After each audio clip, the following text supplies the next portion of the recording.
Muchas gracias y pues gracias por la invitación. Este trabajo fue desarrollado en conjunto con el doctor Sergei Krutsky, Albert Biocher y Anatoly Kozak. Ok. Am, em, Como bien lo dice el título, nosotros vamos a trabajar con matrices tetradiagonales, que es como la que vemos pues aquí en pantalla. Son matrices que tienen 4 diagonales distintas de cero. Bueno, principalmente las que vamos a pedir que sean distintas de cero son esta principal A sub 0 y A sub 1. Como vemos, se llaman matrices de banda porque como que aquí podemos trazar una banda. Estas matrices vienen de la familia de matrices ya generales de banda, que tienen tamaño R más S, que son como las que vemos aquí. El conjunto límite lo podemos entender como el conjunto de donde se acumulan los valores propios de estas matrices cuando nosotros variamos el tamaño n. ¿Por qué es importante estudiar este conjunto? Dado que si quisiéramos encontrar los valores propios para estas matrices ya, digamos, generalizadas, si sabemos dónde buscarlos, que sería como que el conjunto límite, ya sería más fácil calcular estos valores propios. Sin embargo, esto no va a ser pues tarea fácil. Recordemos que los valores propios para matrices tridiagonales ya está todo hecho, hay fórmulas explícitas, y digamos que el siguiente paso sería pues trabajar estas matrices que vemos aquí. Ok, para iniciar daremos un poco de notación. Diremos que estas matrices, que las que ya les mencioné, son las matrices de Toeplitz con tamaño n, denotadas de esta forma, que siguen esta regla que vemos aquí. Nosotros vamos a pedir que los A sub j van a ser complejos, R y S mayores que 1, y el R menos 1 y el S distintos de 0. Con estos coeficientes nosotros podemos generar el polinomio de Laurent, dado por esta regla que vemos aquí. Y este va a ser nuestro símbolo generador de nuestras matrices. Bueno, más aún, como que de todas las secuencias, variando en todos los naturales. Y consideremos el conjunto, el rango de nuestro símbolo, es decir, tomar nuestra función y evaluarlo en la circunferencia unitaria. También tendremos en cuenta el espectro de la matriz, bueno, que son los valores propios de las matrices finitas. Como bien les dije, queremos estudiar dónde se acumulan los valores propios de las secuencias de las matrices T sub n. Hay dos posibles definiciones, las cuales van a ser el límite superior, que lo vamos a entender como los complejos, para los cuales existen estos lambda n, tal que se tiene esta secuencia, bueno, este límite. Y el límite superior, como los lambdas, para los cuales existe una secuencia de índices, tal que los lambda nk están en este espectro y tienden a este límite. Como podemos ver, es una definición un poco como que engorrosa, como que quisiéramos saber un poco más a detalle qué tipo de puntos hay ahí y cómo se comportan. Y precisamente en el año 1960, los investigadores Speed y Spitzer tienen una mejor definición del conjunto límite en el caso donde tengamos nuestro símbolo, un polinomio Laurent. Entonces, ¿cómo lo definimos? Tomamos un lambda en los complejos. Posteriormente, consideramos a Z1 hasta ZR más 1 los ceros de este polinomio que vemos aquí, y los organizamos en módulo. Entonces, definimos el conjunto lambda mayúscula de A como los complejos para los cuales el R y el R más 1 en módulo son iguales. Ellos probaron que estas tres definiciones coinciden.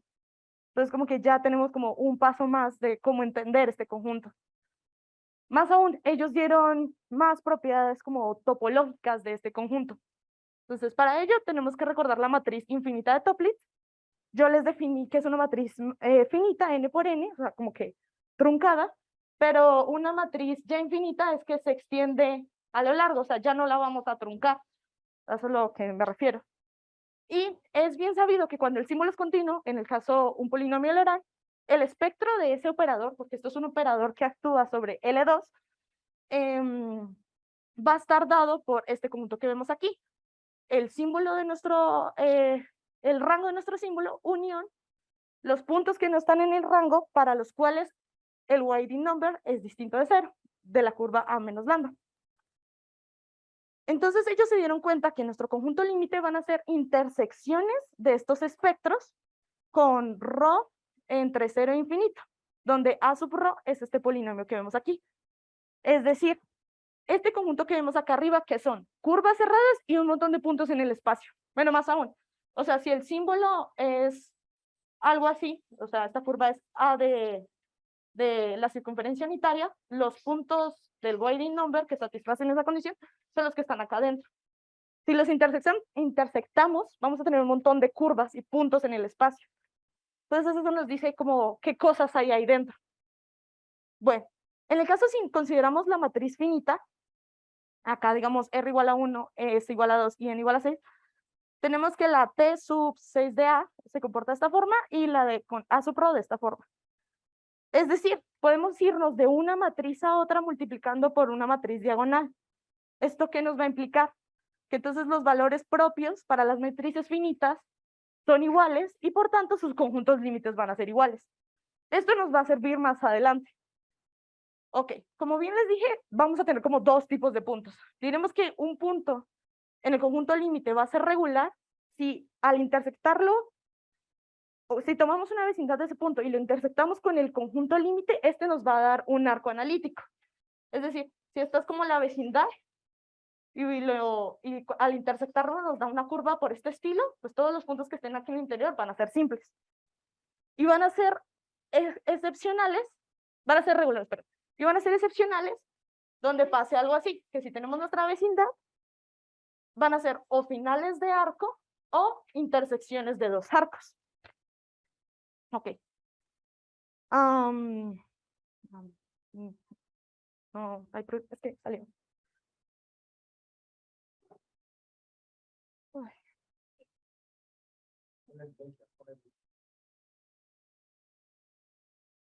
Ajá.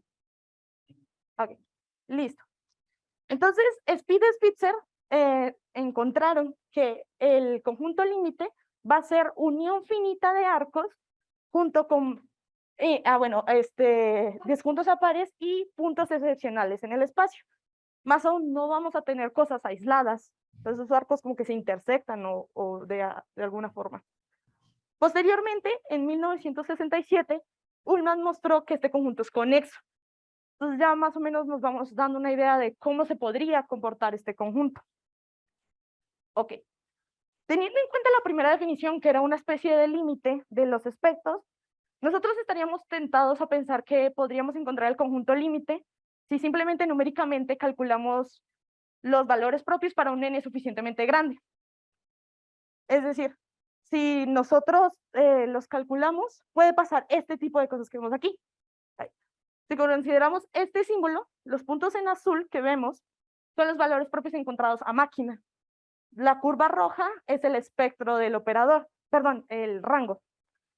Como ven, cuando le variamos el rho y mantenemos el mismo tamaño de matriz, vemos que los puntos azules no se parecen entre ellos. Entonces, pensar que simplemente tomar un n suficientemente grande para estimar el conjunto límite es una muy mala idea, porque numéricamente los valores propios no son tan fáciles de calcular. Más aún, si la matriz tiene número condicional muy grande, este tipo de cosas pasan. Entonces, esto le da como valor a la teoría que acabo de explicar. Entonces, nosotros nos vamos a centrar en esta definición de conjunto límite. Ok, entonces vamos a desmenuzar un poco qué significa estar ahí bajo esta definición. Entonces, decimos que lambda está en el conjunto límite si lambda satisface esta igualdad con el R y el R más un 0, tal que este cociente es un número de módulo 1. Y esto a su vez es equivalente que el R-0 satisfaga tanto esta primera ecuación como la segunda, para un phi entre menos pi y pi. Y bueno, y si restamos estas dos ecuaciones, tenemos otra nueva ecuación. Entonces, ¿qué hicimos aquí? Teníamos un número complejo, bueno, teníamos algo que dependía de un número complejo y obtuvimos algo que depende de un número real. Entonces, lo que hicimos fue como disminuir el nivel de dificultad de encontrar puntos en el conjunto límite. Entonces, una receta para ver qué puntos hay en este conjunto sería la siguiente. Vamos a considerar phi distinto de 0. Y definimos U sub k los ceros de este polinomio que vemos aquí. Posteriormente, tomamos lambda k de phi como este valor. y calculamos los ceros de este polinomio. Pero los etiquetamos de tal forma que cumplan esta cadena de desigualdades. En el caso donde el R y el R más 1 tengan este módulo, o sea, satisfagan esta igualdad del módulo, va a estar en el conjunto límite. En otro caso, no.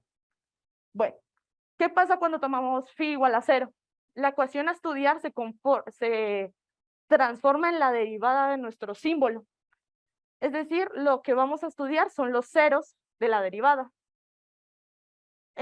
Y de nuevo tomamos lambda k de 0 a dt k, es decir, los ceros de la derivada, y hacemos el mismo procedimiento. Consideramos este polinomio, sacamos los ceros, los organizamos en módulo, vemos si el R y el R más 1 tienen el mismo módulo, y ya sabemos si está en el conjunto límite o no. ¿Esto en qué nos ayuda? A ver visualmente cómo es el conjunto límite. Entonces, lo que hicimos es eliminar un parámetro complejo y transformar nuestro problema a un parámetro real. Un ejemplo de cómo funciona nuestro algoritmo es el siguiente. Consideramos este símbolo. Aquí en la imagen podemos ver la curva roja, el rango y los puntos azules encontrados con los valores propios de la matriz T sub n, con n igual a 100. Y aquí vemos el conjunto verde, que va a ser el conjunto límite. Este conjunto límite se encontró con nuestro algoritmo. Entonces, acá vemos que es el conjunto, que los valores propios como que sí se portan bien, pero hay casos como los que les mostré al principio donde pues no se va a aparecer. Ok. Entonces, ya teniendo más o menos una idea de cómo se comporta el conjunto límite, cómo podemos encontrarlo numéricamente sin tener que recurrir a calcular valores propios, vamos a tratar de encontrar una nueva clasificación de puntos usando la definición de Spitzer, pero una clasificación un poco más analítica. Ok. Ya centrándonos en nuestro caso tetradiagonal, que sabíamos que estaba definido con este símbolo, nosotros tenemos que si ρ es un número complejo, tenemos esta igualdad en los conjuntos límite. Si A1 es 0, podemos escoger un ρ específico para el cual se satisfaga esta igualdad y por tanto tener esta ecuación que nos dice que entonces el conjunto límite de este símbolo es una dilatación y una traslación de este nuevo conjunto límite, de un símbolo más sencillo. En el caso donde A1 sea distinto de 0, podemos encontrar un ρ tal que satisfaga esta igualdad y por tanto tener esta otra. De nuevo, una dilatación y una traslación, pero ahora de un símbolo que genera una matriz tetradiagonal, pero que solo depende de un parámetro. Es decir, otra vez, disminuimos nuestro problema. Acá C tiene que ser distinto de 0. Ok. En el primer caso, donde el símbolo estaba dado de esta forma, nosotros pudimos calcular explícitamente el conjunto límite, que va a ser la unión de estas tres rectas en el plano complejo. Entonces acá podemos ver las líneas verdes, son estas rectas, los puntos azules, los valores propios. Entonces, nos queda centrarnos en nuestro nuevo símbolo, el que era de un solo parámetro, el de z cuadrado más cz más cz a la menos 1. Ok. Para ello, entonces, vamos a estudiar puntos relacionados con esta definición que vemos aquí.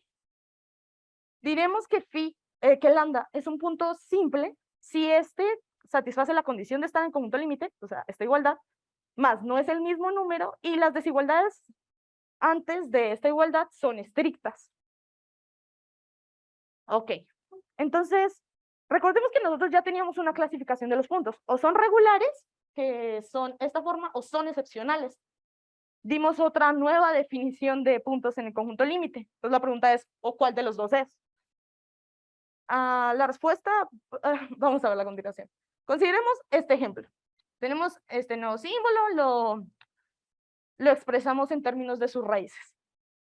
Y nos damos cuenta que si tomamos lambda igual a 0, entonces el primer y el segundo 0, en el caso acá r es igual a menos 1, tienen el mismo módulo. Y el siguiente 0 tiene módulo mayor que 1. Entonces, lambda igual a 0 es un punto simple. Como lo vemos en la definición, acá lo voy a poner otra vez. Acá lambda igual a 0, r era igual a 1. Entonces vemos que se satisface bien. La cuestión es que si nos paramos en el punto 0, vemos que van a haber dos arcos analíticos que pasan en ese punto. Es decir, es un punto excepcional. Sin embargo, si nos paramos en una vecindad muy cercana del cero, vamos a encontrar puntos que están en uno o en el otro arco. Es decir, puntos regulares. Entonces, eso nos indica que debemos poner una condición adicional para que sea uno u el otro. Esta condición, pues, va a ser la siguiente. Entonces, tomamos un punto simple y sabemos que existe un único phi, tal que se satisface esta igualdad entre los cocientes de los ceros. Decimos que lambda es un punto no degenerado si se satisface que esta ecuación es distinta de cero. En otro caso, va a ser degenerado. En nuestro ejemplo anterior, haciendo un cálculo breve, nos podemos dar cuenta que lambda igual a cero es un punto degenerado. Nosotros pudimos darnos cuenta, o bueno, más bien, mostramos que todo punto simple no degenerado es un punto regular, es decir, este. En el caso teta diagonal, que es el de que nos interesa dar más información al respecto, descubrimos que todo punto simple es no degenerado y por tanto regular. Es decir, todos los puntos que encontremos alrededor de una curva analítica, que es como la que pinté aquí, son puntos simples. Ahora nos faltaría estudiar los puntos que son o finales de arco o intersecciones de arcos. Ok. Definiremos otro nuevo punto. Diremos que lambda 0 es un punto rama si esta ecuación que vemos aquí tiene ceros múltiples, o sea, con multiplicidad mayor o igual a 2. Una equivalencia a esta definición es que existe un T0 para el cual es cero tanto de esta ecuación de a menos lambda 0 y de la derivada. Ok. Entonces, teniendo en cuenta este lema, nos podemos preguntar, ¿cómo es un cero múltiple? Si casa con el R y el R más 1, ya garantizamos la igualdad en módulo, porque va a ser un cero múltiple.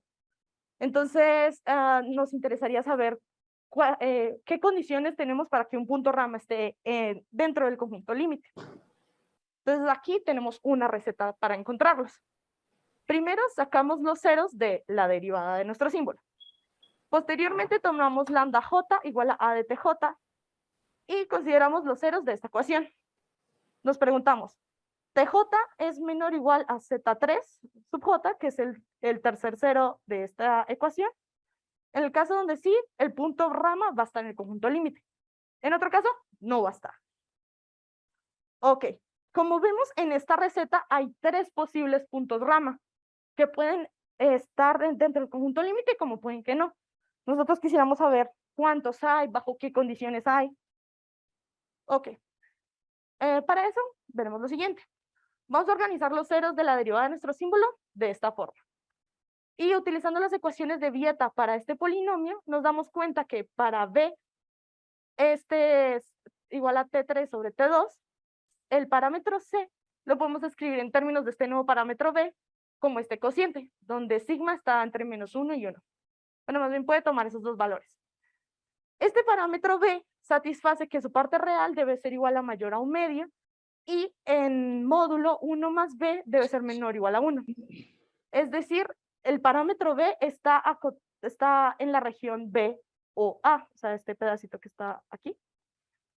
Ok, esto solo es estudiando la derivada de nuestro símbolo, pero como tenemos una condición también con el símbolo, con la ecuación a de z igual, menos lambda igual a 0, de aquí nos sale esta nueva curva gamma que está parametrizada con esto, esta igualdad en módulos, y está contenida en este disco. Es decir, es esta curva azul que vemos aquí. Vemos que parte a nuestro dominio en 3 y tiene puntos aquí justo en la frontera de nuestro dominio. Ok, nosotros nos dimos cuenta que lambda 2 y lambda 3 siempre van a ser puntos rama. Recordemos que lambda 2 y lambda 3 son a de t2 y t3. Y en el caso de lambda 1, vamos a tener que es punto rama si y solo si b está contenido en la cerradura de d menos, esta parte verde, y d más, esta parte naranja. Está contando las fronteras.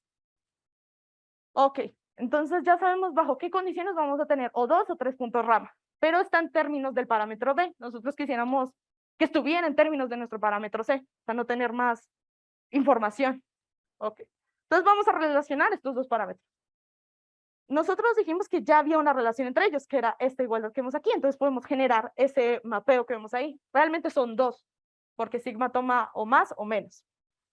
Entonces, escogiendo cuál de los dos mapeos, vamos a tener que el conjunto límite va a tener 3 puntos rama si C pertenece al mapeo de D menos unión de más, bueno, la cerradura, y en otro caso vamos a tener solo va a tener 2 puntos rama. Entonces, vamos a considerar nuestra curva gamma y la mapeamos con lo que habíamos definido aquí arriba. Como son dos, acá vamos a tener dos curvas que realmente están pegadas, nos forman un segmento cerrado y consideramos omega el conjunto acotado por este segmento rojo, o sea, todo lo que está acá adentro. Ok, entonces, al ver dónde se mapea el conjunto de más y de menos, tenemos que caen dentro de omega de esta forma. Por tanto, vamos a tener que lambda 2 y lambda 3 siempre están ahí dentro. Y lambda 1, punto rama, va a estar en el conjunto límite si solo si C está en este conjunto omega. Entonces, tenemos cuántos puntos van a haber y qué tipos podrían ser. Ahora vamos a justificar que precisamente van a ser puntos excepcionales o puntos extremos de las curvas analíticas o intersecciones. Para ello, nosotros pudimos encontrar que si C no está en el conjunto omega, de lambda J con J igual a 2 y 3, de estos puntos van a provenir un arco analítico que sale desde este punto y está parametrizado con esta expresión asintótica que vemos aquí. En el caso que esté en el interior, vamos a tener que los 3 puntos rama van a salir un arco analítico de cada uno y de nuevo van a tener esta misma expresión. En el caso de que estemos en la frontera de nuestro conjunto omega menos 3 raíz de 3, vamos a tener que de lambda 2 y lambda 3 van a salir arcos analíticos como lo expresan en A. Y en el punto lambda 1 también va a ser un punto rama, pero de él van a salir 2 arcos analíticos que están parametrizados con esta fórmula asintótica que vemos aquí. En el caso donde C igual a más o menos raíz de 3, se pudo calcular explícitamente el conjunto límite. Y es este intervalo que vemos aquí. Entonces ya sabemos que los puntos rama solo van a ser puntos extremos o en el caso donde estemos en la frontera de omega, vamos a tener 2 arcos analíticos formando la cúspide. Ok. Recordemos que este es nuestro símbolo. Esta es nuestra ecuación a estudiar. Y estos son los ceros de nuestra ecuación. Dijimos que era simple si tenían el mismo módulo y son distintos. Y desigualdad estricta. Puntos rama si tenemos un cero múltiple y aquí no importa si es estricto o no. Entonces, el único caso que nos falta abarcar en este análisis es qué pasa si los 3 ceros tienen el mismo módulo más son distintos a pares. Nosotros nos dimos cuenta que si tomamos R igual a este número que vemos aquí y definimos este nuevo parámetro D, tenemos que para lambda lambda en el conjunto límite, nuestra ecuación tiene 3 ceros con el mismo módulo, sí, solo sí. Esta ecuación que vemos aquí en pantalla, que depende de P y Phi, tiene una solución con Phi en el intervalo menos pi, pi, y P entre menos 2 y 2. Si esto ocurre, vamos a tener un único punto múltiple, y este está dado por esta expresión que vemos aquí. Ok. Estudiando esta ecuación, o sea, más que todo la función h de p, que sería solo estos dos sumandos, variando p entre este intervalo y definiendo esa nueva curva, tenemos que todas esas curvas están dentro de esta curva en color azul, y precisamente si unimos todas esas curvas, va a llenar toda esta región, y la curva que lo acota a nuestra región es con H2 de menos pi a pi. Entonces nos dimos cuenta que numéricamente esta unión va a ser la región acotada que vemos aquí. Ahora, tenemos lo mismo que el caso pasado. Tenemos condiciones en qué casos vamos a tener nuestro punto múltiple, pero relacionados al parámetro D. Quisiéramos nuestro parámetro C. Lo bueno es que tenemos una relación, que es la que está dada acá en pantalla. De nuevo, acá podemos generar 3 posibles mapeos, variando K de esta forma, y por tanto, si tomamos C en nuestro conjunto omega, vemos que la región mapeada, que va a ser 3 veces, se va a comportar de esta forma, es decir, cae en nuestra región D2, y por tanto vamos a tener que esta ecuación va a tener 3 ceros con el mismo módulo, si, solo si, la imagen está en D2, y esto pasa si, solo si C está en el conjunto omega. Entonces, ya que tenemos la cantidad de puntos y bajo qué condiciones se va a dar, lo único que nos falta ver es cómo se comporta, qué clasificación tiene con respecto a la primera que teníamos. Nosotros nos dimos cuenta que precisamente este punto múltiple, de él van a emerger 3 arcos analíticos que están parametrizados de esta forma que vemos aquí, con esta expresión asintótica. Claramente, pues, sus ceros van a ser de esta forma. Y listo. Ok. Entonces, tenemos nuestra clasificación topológica, regulares y excepcionales, que son las que tengo acá dibujadas. Y ya logramos abarcar todos los posibles casos de los puntos en el conjunto límite, que van a ser los simples, los rama y los múltiples. Entonces, ahora sí, podemos decir que el conjunto límite es de tipo LJ, si va a ser la cerradura de unión de J arcos analíticos con J más 1 puntos excepcionales. Así tenemos que el tipo 1 va a ocurrir si, solo si C no está en el conjunto omega o C es igual a más o menos raíz de 3. En este caso tenemos un arco analítico que une a lambda 2 y lambda 3 puntos rama. En el caso que sea el tipo 2, esto va a ocurrir si, solo si C está en la frontera de nuestro conjunto omega menos los puntos 3 raíz de 3. En este caso vamos a tener 2 arcos analíticos unidos en lambda 1, formando nuestra cúspide, y los 2 arcos emergen de lambda 2 y lambda 3. En el caso que estemos en el caso L3, esto solo va a ocurrir si estamos en el interior del conjunto omega. Es decir, vamos a tener 3 arcos analíticos unidos en el punto múltiple, que es lambda 0, y cada arco emerge de lambda 1, lambda 2 y lambda 3. Aquí en pantalla podemos ver un ejemplo del caso L1. Entonces vemos nuestro rango del símbolo, este conjunto límite encontrado con nuestro algoritmo, vemos un punto extremo, que van a ser los puntos rama, y ya, porque acá está como suave.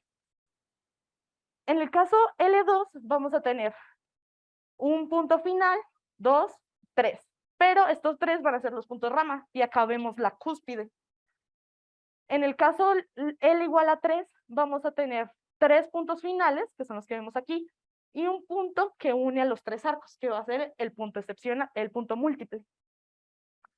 Nosotros nos dimos cuenta, o sea, bueno, vimos que si tomamos C igual a más o menos raíz de 3, el conjunto límite era un segmento de la recta real.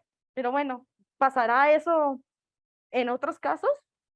Nos dimos cuenta que si tomamos C en estos 2 rayos, en la unión de menos infinito a menos 3 raíz de 3 y 3 raíz de 3 infinito, el conjunto límite siempre va a ser real. Por tanto, lambda 2 y lambda 3 también van a ser reales. ¿Cómo se ve esto? De la siguiente forma. Acá tenemos nuestro símbolo y este va a ser su conjunto múltiple. Ok, este lo llamamos el caso degenerado. Ya para finalizar la charla, vamos a ver cómo se mueve el conjunto límite si movemos continuamente C en todo el plano complejo. Entonces, vamos a tomar C que se vaya moviendo por toda la frontera del conjunto omega y llegue al punto 3 raíz de 3.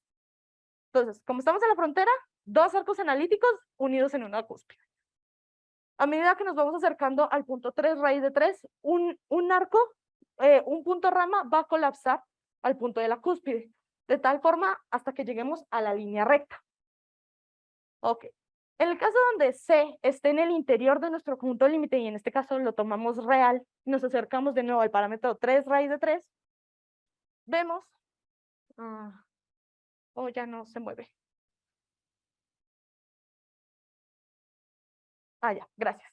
Vemos que, bueno, en el caso C igual a 0, no lo habíamos tomado porque pues la matriz es la matriz 0, pues solo vamos a tener este tipo de cosas. Luego, nos movemos un poquito y vamos a tener 3 arcos analíticos, porque estamos en el interior de omega. Luego, nos vamos acercando a la frontera y se va acomodando los arcos de tal forma que 2 de ellos colapsen el punto múltiple y así llegar a la recta del punto C igual a 3 raíz de 3. Y finalmente, si tomamos C, que se muevan toda la recta real, toda la recta imaginaria, pues vamos a tener lo siguiente. Tenemos 3 arcos analíticos porque estamos en el interior. Se van expandiendo, se acomodan.